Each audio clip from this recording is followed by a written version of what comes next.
துன்பம் வந்த போதெல்லாம் களத்தில் இறங்க கட்சி, எதிரி நுழை சண்டெல்லாம் அடைச்சு வச்ச கட்சி. திராவிட முன்னேற்ற கழகம் அது எல்லாருக்கும் ஒன்னான குடும்பம்.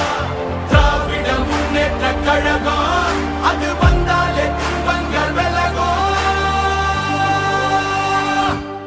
எந்த சாவா இருந்தாலும் எங்களை ஆள முடியாது. இது தமிழ்நாடு.